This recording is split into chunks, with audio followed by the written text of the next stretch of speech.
Bonjour et bienvenue dans ce débat depuis le Parlement européen de Strasbourg. Le président des États-Unis a décidé, après en avoir fait planer la menace à plusieurs reprises, de taxer l'acier et l'aluminium produits en Europe. Protestation unanime, vous allez nous dire ce que vous en pensez du côté des dirigeants européens. Alors, comment analyser un peu cet épisode des rapports entre l'Europe, l'Union européenne et les États-Unis? Quelles conséquences? Que doit faire l'Europe? Qu'est-ce qui est vrai? Qu'est-ce qui est faux dans cette histoire? Puisque beaucoup de choses circulent. On en parle avec vous. Emmanuel Morel, merci d'être avec nous. Vous êtes député européen socialiste et démocrate. Bonjour. Yannick Jadot, bonjour. Vous êtes député européen Vert Alliance Libre Europe. Et Patrick Le Yarrick, vous êtes vous aussi député européen, gauche unitaire européenne, gauche verte nordique. Alors bon, les faits, on les rappelle. Le président des États-Unis décide d'imposer des droits de douane sur l'acier et sur l'aluminium qui vient d'Europe. Un petit détail, c'était pas le cas jusqu'alors? Où est-ce qu'on en était, Emmanuel Morel? Dites-nous, expliquez-nous un peu le contexte. Où est-ce qu'on en était? En matière de taxation d'acier et d'aluminium, les droits de douane étaient relativement faibles. Voilà. Relativement faibles, voire nuls sur certains produits. Mais ce qu'il faut dire quand même, c'est que Donald Trump applique son programme. Il avait dit pendant la campagne électorale, il faut que les États-Unis soient imprévisibles. Ils le sont. Il avait dit on va sortir de l'accord sur le climat, il est sorti. Il avait dit on va remettre en cause l'accord sur l'Iran, il le fait. Il avait dit on va combler le déficit commercial abyssal des États-Unis et il se lance dans une guerre commerciale dont on constate aujourd'hui les effets. Ce que je veux dire par là, c'est qu'on ne croyait pas qu'il allait le faire, il le fait, et l'Europe a été insuffisamment préparée. Moi, je me souviens, Yannick aussi sûrement d'ailleurs, Patrick aussi d'ailleurs, de la réaction de la commissaire chargée du commerce international au lendemain de la nomination de Trump. Elle avait dit, mais vous allez voir, on va continuer dans le libre-échange, il n'y aura pas de problème. Il y a un problème, et face à ce problème, il faut que l'Europe réagisse, qu'elle se fasse respecter, qu'elle parle d'une seule voix. C'est tout l'enjeu du moment qu'on est en train de vivre. On va en reparler bien sûr en détail.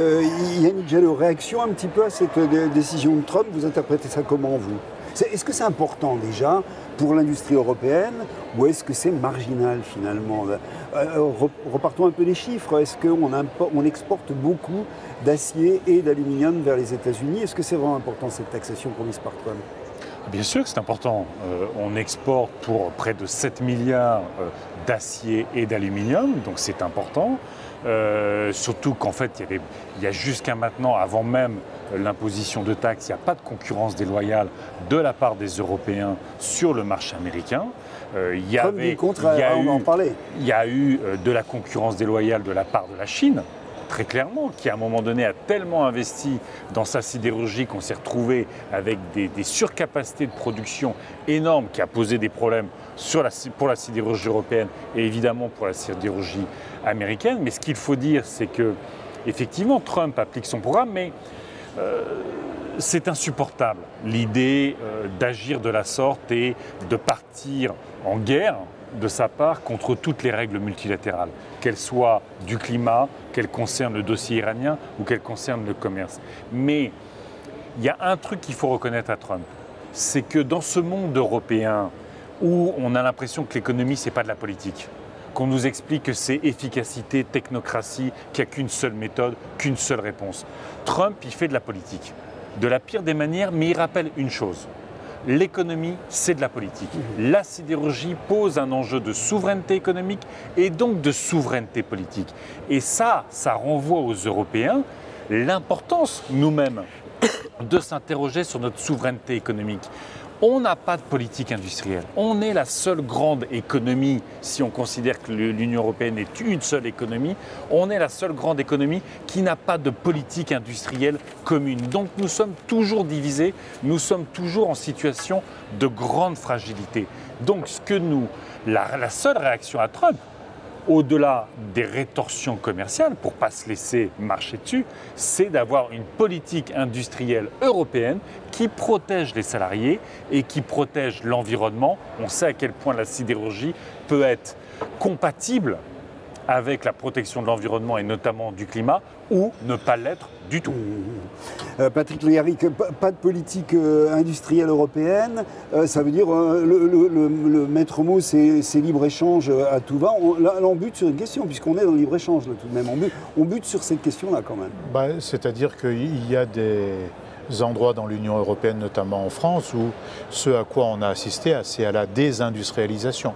Ce n'est ni à la modernisation de nos capacités productives, notamment dans l'acier, l'aluminium et un certain nombre de métaux comme ceux-là, rien en échange.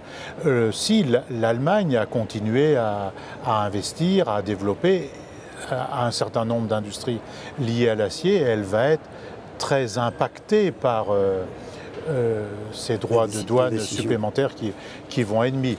D'ailleurs, on se demande dans quelle mesure Trump, dans cette affaire, ne vise pas directement l'Allemagne. Il le dit, il a dit pour... Alors, il a été assez insultant. Voilà. Oui. Il a dit qu'il ne voulait pas voir une seule Mercedes sur la 5e avenue à New York. Par rapport à ce que disait Yannick Jadot tout à l'heure, ça ne porte pas effectivement sur l'acier ni l'aluminium, mais il dit par ailleurs le déséquilibre existe entre l'Europe et les États-Unis sur d'autres produits, par exemple effectivement l'automobile, l'aéronautique, etc.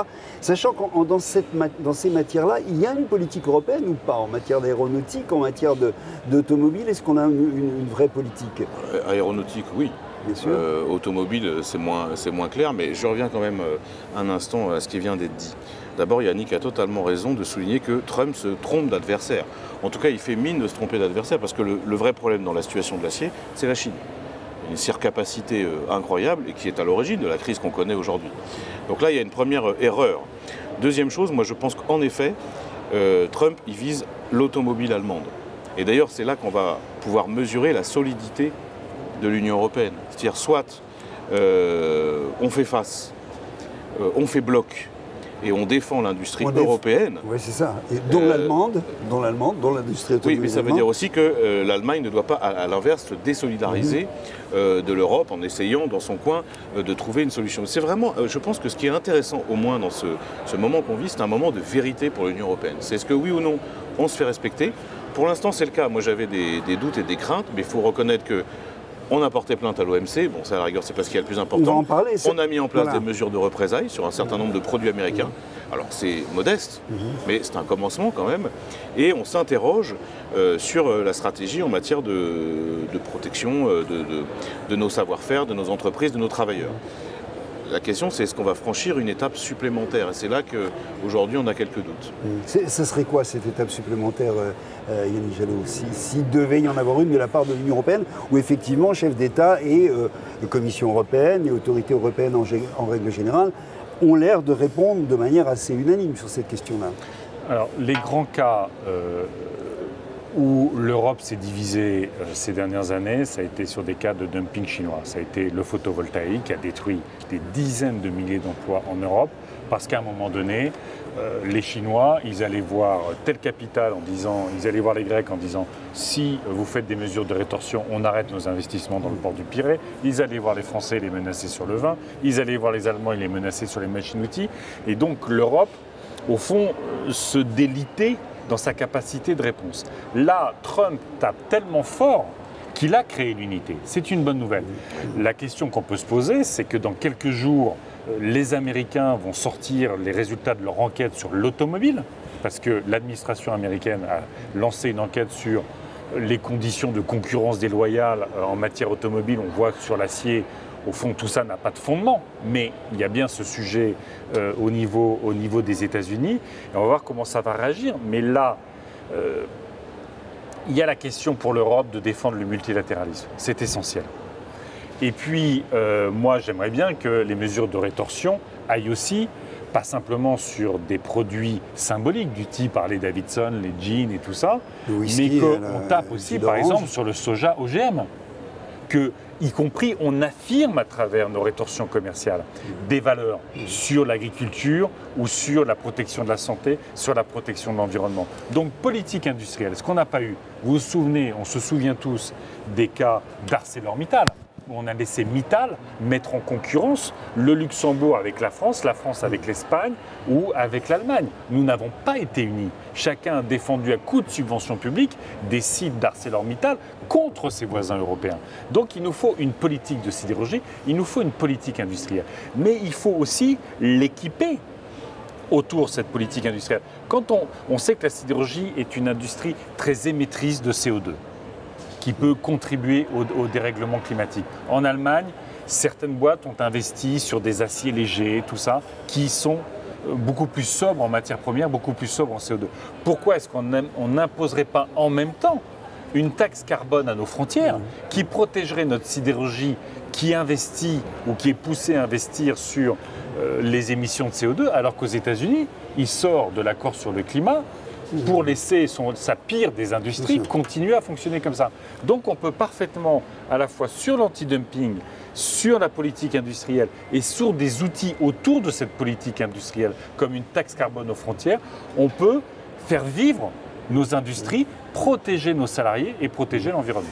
D'autant, Patrick Le Yarrick, que cette question va forcément surgir à un moment donné, puisque Trump, effectivement, parle des tarifs, mais il parle aussi des barrières non tarifaires qui sont imposées par l'Europe. Et là-dedans, il y a bien entendu les règlements, les questions environnementales, etc., les questions sociales, etc.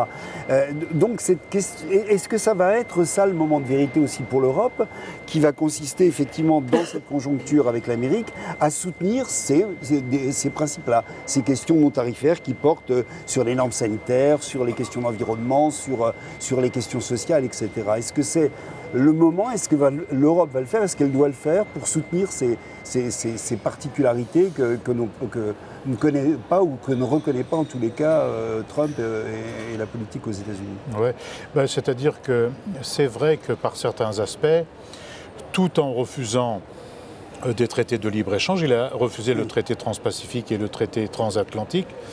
Il essaye d'induire dans la politique mondiale, enfin dans les échanges commerciaux mondiaux, ce qu'il y avait dans le traité de libre-échange, notamment ces barrières non tarifaires. C'est-à-dire on aura le tribunal arbitral privé qui se fera quasiment par consensus. Mais il y a un autre aspect qui nécessite des initiatives de l'Union européenne et qui, à contrario, pose peut-être plus de contradictions qu'il n'y paraît à Trump. Parce que Trump, c'est quoi la cohérence là qu'on a dit, mais on voit bien guerre des monnaies, sanctions contre certains pays, guerre commerciale. Et donc, on parle de plus en plus dans plusieurs journaux, dans la presse mondiale, mais aussi de la part de certains pays, de la question de ne plus faire du dollar l'unité de compte mondiale. C'est-à-dire, il y a un débat en ce moment sur la question de savoir s'il ne faut pas avancer bien plus vite que cela n'a été envisagé sur la dédollarisation de l'économie mondiale. Et donc, peut-être qu'à son corps défendant, il est en train de produire une nouvelle géopolitique mondiale qui ne sera pas... En faveur de l'euro. Hein? En faveur de l'euro. Non, parce que si on ne prend pas d'initiative aujourd'hui, comme le demandent un peu les Chinois à leur manière à propos du yuan, on va avoir toujours un euro calqué sur le dollar. Ça, c'est une question assez importante pour la construction européenne et à venir. Et donc, tout l'ensemble de ces guerres qu'il déclenche, un peu tous azimuts, rien ne dit que ça ne va pas modifier assez considérablement ce qui se passe, parce qu'il se cherche aujourd'hui des alliances nouvelles, les Chinois, les Russes, avec l'Iran, même avec le Pakistan, et qui visent un peu à se passer de cette domination. Oui. Ce n'est pas si inintéressant que ça. Oui, bien sûr. Emmanuel Morel voulait rajouter. Ah non, mais parce qu'on parle de géopolitique. Oui. Il y a un autre sujet sur lequel il faut qu'on construise un rapport de force face à Trump, c'est ce qui vient de se passer par rapport à l'accord nucléaire iranien. Trump dénonce l'accord. Et puis il met en place une mesure qui consiste à sanctionner les entreprises européennes qui auraient l'outrecuidance d'investir en Iran, alors même que c'était prévu, puisque nous avions contribué, nous, Européens, à négocier cet accord. Et là, certains en tiennent compte déjà, sont obligés. Oui, mais c'est bien un problème, cette extraterritorialité du droit américain et cette façon de courber l'échine à la moindre menace. Là, ça pose problème. Et plus important finalement que l'acier et l'aluminium, parce que, comme ça a été rappelé, ça représente quand même pas grand-chose. Oui. C'est 5 plus 1 milliard, c'est beaucoup évidemment, mais comparé à l'enjeu qu'il y a aujourd'hui sur cette région du globe, et notamment sur l'Iran, Là, pour le coup, je pense que l'Europe devrait hausser le ton. Il ne fait pas suffisamment. Emmanuel Macron lui-même, à ma grande surprise, a fait part d'une sorte de résignation, de fatalisme qu'on n'attendait pas d'un homme qui, par ailleurs, prétend être volontariste et construire un rapport de force. Donc là, il y a un enjeu qui est tout aussi important et ça renvoie à la question du dollar et de l'euro. Puisqu'en fait, c'est bien ça le problème, c'est qu'on pourrait négocier en euros, mais il faut avoir ce courage-là et cette audace-là. Là aussi, on a une opportunité. Donc, comme le disait très bien Patrick, cette crise, parce que c'est une crise, elle comporte beaucoup de menaces, certes, mais aussi de vraies opportunités. À nous de les saisir. À nous de les saisir. Et en tout cas, en tant que militant de gauche et écologiste, je pense que ça, finalement, ça nous encourage dans tout ce que nous avons porté depuis des années. J'ajoute quand même un point, c'est que l'Europe a progressé quand même dans son rapport au libre-échange. Quand on regarde les 3 rapports là, qui viennent d'être votés sur la méthodologie anti-dumping, important, sur la protection des investissements stratégiques, sur les instruments de défense commerciale que nous avons modernisés, quand même, le combat que nous avons mené avec les associations, avec les ONG, avec les citoyens qui sont fortement mobilisés, commence à porter ses fruits. Donc il ne faut surtout pas relâcher l'effort, parce que là, pour le coup, on a une vraie chance d'imposer nos vues progressivement. Saisir les opportunités, comment, Yannick Jadot, comment? On n'a pas le choix. La réalité, c'est quand on regarde les statistiques, si ce n'est pas l'Union européenne, d'ici 10 ans, 15 ans, il n'y aura plus que l'Allemagne et la France dans les 10 premières économies. D'ici 2050, il n'y aura plus que l'Allemagne et nous aurons tous disparu derrière les pays émergents. Donc la seule façon qui sont de plus peser, vraiment émergents. Oui. Oui, enfin qui continuent à émerger, qu'on appelle comme ça. Il y aura le Mexique, le Nigeria, au-delà de l'Inde, de la Chine et du... Bon. Si on veut peser sur les affaires du monde, la question, ce n'est pas de protéger un acquis en se repliant sur nous-mêmes, finalement en faisant d'une façon plus sympathique ce que font les États-Unis, c'est-à-dire de s'extraire des affaires du monde. Eh bien, il faut qu'on pèse, il faut qu'on ait une diplomatie. Moi, j'ai toujours dit qu'on a une politique commerciale commune aujourd'hui. Le commerce est une compétence européenne. Et c'est une compétence européenne parce qu'on a le marché unique. Ce qui devait, évidemment, si tout le monde, si les biens circulent librement au sein de l'Union européenne, vous ne pouvez pas avoir des pays qui ont des politiques commerciales différentes. Donc on a une politique commerciale commune. Mais ce que nous n'avons pas, c'est une géopolitique commerciale, c'est une diplomatie commerciale. Donc c'est vrai que ce qui se passe avec Trump, comme ce qui se passe avec la Chine, doit amener l'Europe à se doter des bons outils, mais à se doter des bons outils pour peser dans les affaires du monde, pas simplement pour se protéger, pour peser dans les affaires du monde. Quand on obtient sur les règles anti-dumping qu'on ait enfin les conventions de l'Organisation internationale du travail, qu'on ait les conventions environnementales, pour dire que ce modèle que nous portons, ce n'est pas la mondialisation sauvage, mais c'est la régulation publique de la mondialisation, ça veut dire qu'à un moment donné, effectivement, ce n'est pas simplement rompre avec cette folie des accords de libre-échange, c'est se doter d'instruments qui ne sont pas, au fond, des instruments de protectionnisme. Quand on défend les conventions de l'Organisation internationale du travail, c'est la protection des travailleurs ici et là-bas. Quand on défend l'accord de Paris, c'est l'accord du climat partout sur la planète. Donc de se doter des bons outils de protection. Ça pourrait être le modèle européen, c'est le moment de le faire progresser en dehors de la question des États-Unis, effectivement ailleurs. On se rend compte qu'il y a des pays finalement, et des grands pays comme la Chine, qui ne sont pas complètement obtus sur certaines questions d'environnement, sur certaines questions sociales, etc., malgré la réalité à l'heure actuelle.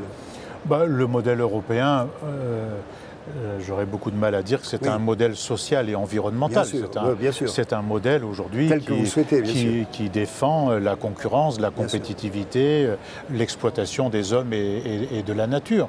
Mais il y a la possibilité aujourd'hui de rentrer dans un autre jeu. Et Yannick parle des différends avec la Chine, vrai. Ceci dit, avec ce qui se passe, si ça continue encore quelques semaines, c'est l'Allemagne qui se tournera vers la Chine. Nous n'étions pas pour le traité transpacifique, mais la manière dont Trump a déchiré le traité transpacifique en marchant sur la tête du Japon et à nouveau dans la négociation avec la Corée du Nord, à nouveau en marchant sur la tête du Japon qui est en conflit régulier, au moins diplomatique avec la Chine, ceci va redisposer un certain nombre de forces. Et donc l'Union européenne, elle est à cet endroit-là. Donc elle pourrait jouer aujourd'hui un rôle extrêmement positif en diplomatie commerciale, comme pour reprendre le mot de Yannick, mais en échange, en partenariat nouveau, et non pas être soumis, s'émanciper précisément pour inventer un modèle social et environnemental autre que celui qu'on connaît aujourd'hui. Qu'est-ce qu'il faut faire dans l'immédiat, ne serait-ce que pour que les citoyens comprennent les enjeux de ce dont on est en train de parler là, qui a effectivement une très grande importance, c'est loin d'être annexe comme question. Qu'est-ce qu'il faut faire dans l'immédiat, Emmanuel Morel, pour vous? Il faut faire ce qu'on fait, c'est-à-dire oui. informer, expliquer que l'Europe, qu'il y a une opportunité à saisir et qu'il faut qu'on la saisisse, bien montrer que les progressistes sont quand même plus à même de faire avancer les dossiers que ceux qui sont, hélas, aujourd'hui à la tête des institutions européennes, parce que c'est ça dont on parle. S'émanciper, oui, s'émanciper de la tutelle des États-Unis, y compris sur les questions militaires. Aujourd'hui, il y avait un rapport sur l'OTAN, c'est d'ailleurs totalement fou du point de vue de l'opportunité politique. Au moment où on est dans un rapport de force brutal avec Trump, on demande aux parlementaires européens de prendre position à nouveau pour des travaux encore plus étroits avec l'Alliance Atlantique. Ça, c'est vraiment ces contradictions qui sont insupportables par rapport à la vie démocratique européenne. Donc, il faut mettre en conformité ces actes et ces paroles, et puis aborder une nouvelle étape de ce qu'on appelle le juste échange. Parce que pendant qu'on a nos discussions, les fonctionnaires de la Commission continuent à négocier des accords de libre-échange comme si de rien n'était, justement sur les questions non tarifaires, alors même qu'on aurait, encore une fois, l'opportunité de montrer que l'Europe, elle peut se construire sur des valeurs, sur le respect de certains textes, sur la promotion d'un modèle social et environnemental différent. C'est quand même pas le chemin qui est pris. Donc on en revient quand même à une question proprement politique. C'est si on veut vraiment que ça change, et ce qui nous permettra de sauver l'Europe, eh bien il faut que ceux qui dirigent aujourd'hui l'Union européenne soient remplacés. C'est notre ambition. C'est la question que j'allais poser. Ouverture de nouveaux accords, de nouvelles discussions en tous les cas sur les accords commerciaux. C'est vrai que les derniers qu'a passé l'Europe, on pense évidemment tous au CETA par exemple, n'a pas été un modèle quand même. Il y a quelque chose à changer là. C'est le combat qu'on mène au Parlement européen, comme en France, puisque le CETA doit passer à la ratification de l'Assemblée nationale. Donc il faut se mobiliser. Si la France bloque ce texte, je n'imagine pas l'Union européenne continuer. Et le CETA, c'est aussi plus de dépendance vis-à-vis des sables bitumineux ou des gaz de schiste canadiens. C'est tuer une bonne partie de nos éleveurs avec du bœuf ou du porc issu d'élevage dans des conditions absolument dégueulasses. Alors c'est ça, mais en même temps au niveau européen, là, on est en ce moment dans la négociation de ce qu'on appelle le paquet énergie, climat-énergie pour 2030. Si on investit massivement sur les économies d'énergie comme sur les énergies renouvelables, non seulement on dépend davantage du vent et du soleil que de Trump, du Canada pour le gaz de schiste, de Poutine pour son gaz et son pétrole, ou des pétromonarchies du Golfe. Mais en plus, on donne des débouchés, y compris à l'acier, parce que pour faire de l'éolien, il faut beaucoup d'acier. Donc choisir la sobriété énergétique, choisir les énergies renouvelables, ce n'est pas simplement défendre un modèle environnemental, ce n'est pas simplement créer des emplois sur tous nos territoires, c'est donner une dimension stratégique, économique, industrielle à l'Europe. Donc vous voyez bien que tout est lié. Si on se donne les moyens, et l'Europe a les moyens, on peut être de fait à la fois un vecteur de régulation publique de la mondialisation, et il n'y a plus que nous pour le faire, et en même temps se doter d'un cadre social, environnemental, démocratique qui nous va bien. Parce que Patrick a raison, l'Europe c'est pas l'idéal, mais c'est quand même le moins pire au monde. Faut quand même rappeler que la Chine, les États-Unis, le Mexique, le Brésil ou l'Afrique du Sud, le Nigeria ou l'Inde, on vit moins bien qu'en Europe. Donc on a des combats à mener, mais on est quand même dans le lieu où ça se passe le moins mal. Ce qui veut dire, ce qu'on est en train de dire là, Patrick Liari, que la question économique devient une question européenne à part entière. Il n'est plus question de voir ou de revoir ces questions-là au niveau national. Le cadre, c'est l'Europe aujourd'hui. Bon, c'est les deux. C'est à la oui. fois les nations, évidemment, chaque pays a ses atouts, a ses savoir-faire, a des intelligences, mais c'est la mise en commun de tout cela. C'est-à-dire qu'il faudrait à la fois combiner un projet commun extrêmement ambitieux et puis le respect des droits sociaux, des droits environnementaux, en harmonisant tout, en tirant tout vers le haut, ce qui ne se fait pas aujourd'hui. C'est la combinaison des deux, je crois, qui nous permettra d'avancer, non pas à partir de politiques uniques ou unifiées comme aujourd'hui, mais en partant des savoir-faire pour des mises en commun. Voilà, merci à vous pour ces questions complexes, mais qu'on essaie à chaque fois de décrypter, de déchiffrer. Merci à vous. Et merci à vous qui nous avez suivis. À bientôt. Au revoir.